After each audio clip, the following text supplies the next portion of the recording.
Meu nome é Léo e o que vou contar aconteceu em 2018. Na época eu tinha 28 anos e estava no auge da minha carreira como designer gráfico freelancer.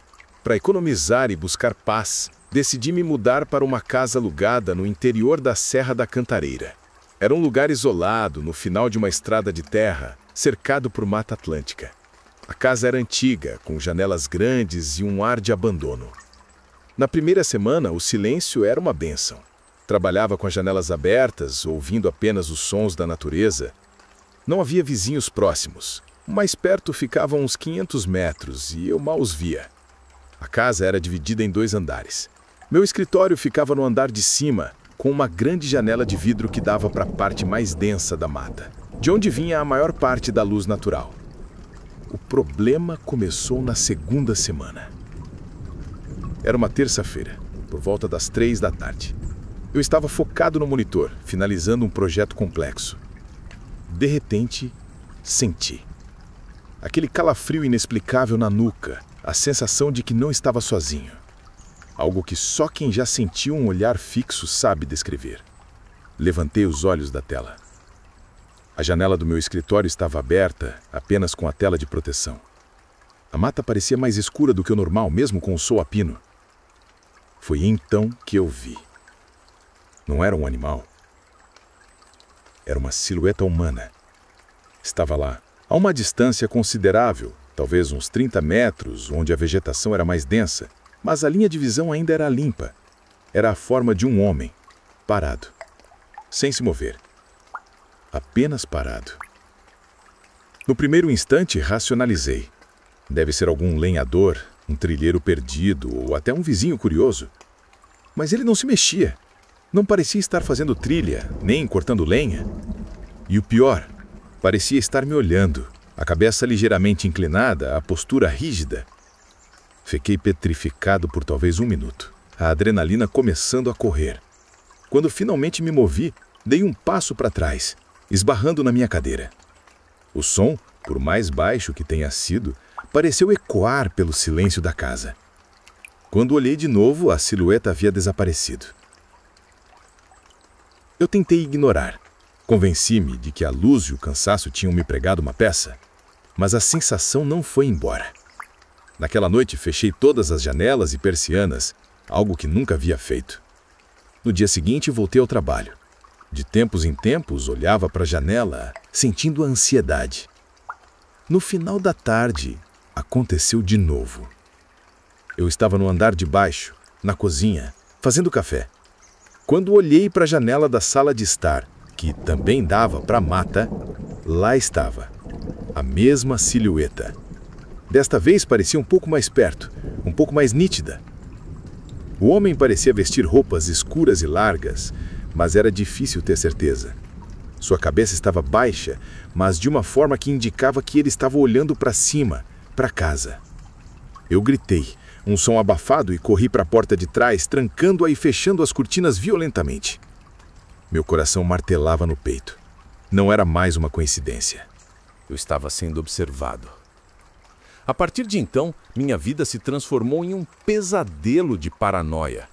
Eu trabalhava apenas com as cortinas fechadas, ligava a televisão em volume alto para abafar o silêncio e não saía de casa depois do pôr do sol. Decidi investigar. Armado com uma pá, saí pela manhã para inspecionar a área onde eu havia visto. A mata era traiçoeira, mas eu consegui chegar aos 2 pontos. No primeiro local, perto do escritório, onde a terra era mais úmida e macia, eu encontrei pegadas. Pegadas de bota pesada, grandes, marcando o solo. Não eram de trilha, porque paravam ali e recomeçavam em um ritmo muito espaçado. Eram pegadas de alguém que ficou parado por muito tempo. O que me gelou o sangue foi que no segundo local, perto da sala de estar, as marcas eram ainda mais claras. E havia algo mais. Um círculo quase perfeito, como se ele tivesse girado muito lentamente sobre o próprio eixo enquanto olhava para as janelas. E bem no meio, quase imperceptível, um pequeno monte de cinzas, como se ele tivesse fumado um cigarro e apagado ali. Isso não era um trilheiro. Era alguém que estava me vigiando de propósito. Aterrorizado, liguei para a imobiliária. Disse que havia um problema estrutural e que precisava sair em um mês. Mas o vigilante não me deu um mês. Uma noite, cerca de 4 dias depois de encontrar as pegadas, eu estava dormindo. Acordei com um som. Não era alto, mas era distinto e fora de lugar. Um som de raspagem. Pulei da cama. O som vinha do andar de baixo, da sala de estar. Vesti uma calça e fui devagar até a escada. A casa estava escura. Apenas a luz fraca da lua entrava pelas frestas da cortina fechada. O som parou. Silêncio absoluto. Desci o último lance da escada e parei. A escuridão era sufocante. De repente, a raspagem recomeçou, mais perto. Parecia vir da própria janela da sala de estar. Respirei fundo, procurando algo para me defender. Meus dedos tocaram um castiçal de metal antigo que ficava em uma mesinha.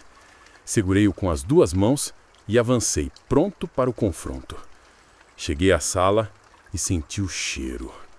Cheiro de terra molhada e fumaça de cigarro envelhecida.